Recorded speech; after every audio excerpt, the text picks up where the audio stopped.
Hello, I'm Kaylee Myers, and today I'll be talking about gender inequality.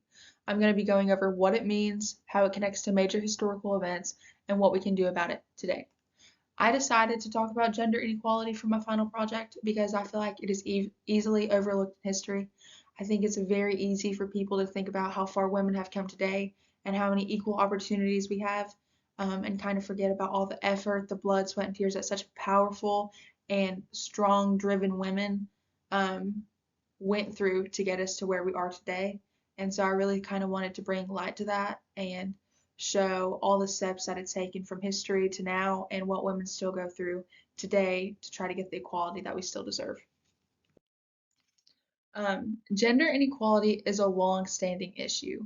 We often consider it a modern problem, but it connects deeply to historical movements, which we've discussed in class, such as like Civil War, Cold War, World War One, which will be discussed later on in the presentation.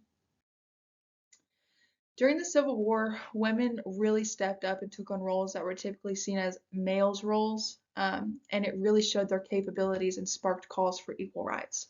They really started to realize that they could do simple jobs just as well or even better than men could. And once they really started to realize that, they noticed that it was time for a change and that they were obviously very deserving to have the same rights as men. The Civil War planted the seeds for women's suffrage movement.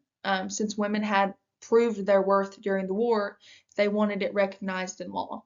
So this is really when they start protesting and getting people together and trying to finally bring light to prove that women deserve just as many rights or equal rights as men and deserve to be able to do all things that men could.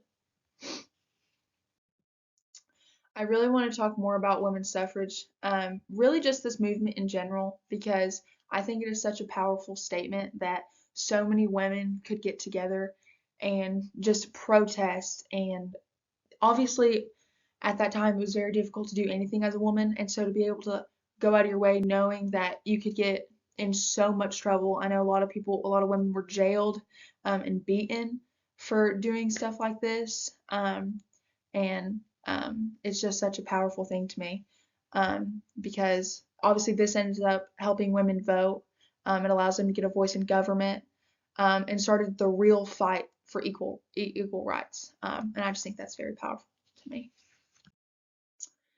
Um, World War One gave women another opportunity to show their value in the workforce, which it directly contributed to winning the right to vote in the U.S. They were working in factories and doing just as much or even more. Again, it's like World War One, and proving that they deserved equal rights and could do just as much as men could. During the Cold War, women were pressured to return to domestic roles. This is when frustration helped lead to major feminist movements for equality. Um, they didn't want to have to be going back to housewives when they were working factory jobs and helping people in wars and then being forced to go back to what they used to be forced to be doing. They wanted jobs, like they wanted real jobs. They wanted to be able to do what they wanted. They didn't want to be forced to be raising kids and cooking and cleaning. Um, they really just wanted to be given equal opportunities.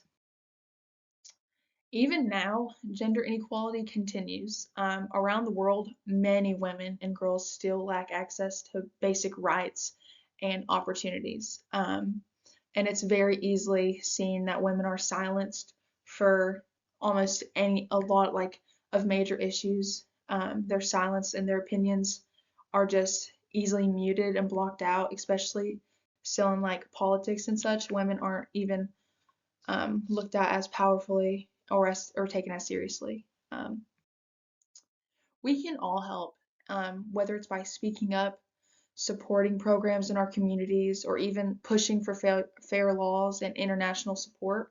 Um, there are just so many different things that you can do to speak out and raise awareness for gender inequality. Um, I chose the article Gender Inequality Distant Yet Achievable by UN News.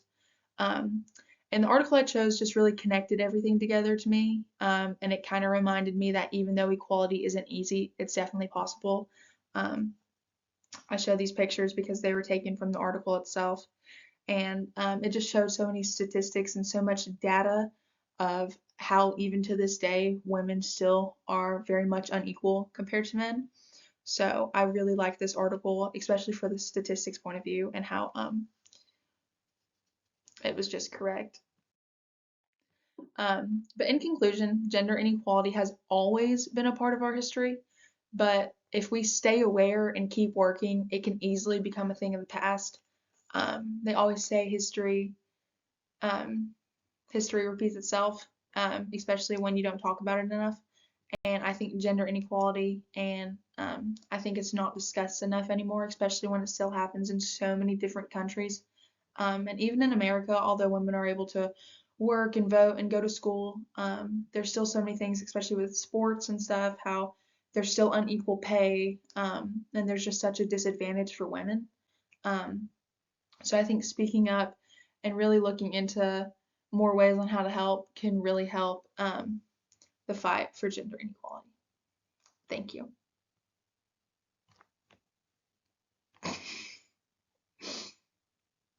It won't stop recording. Stop recording, bro.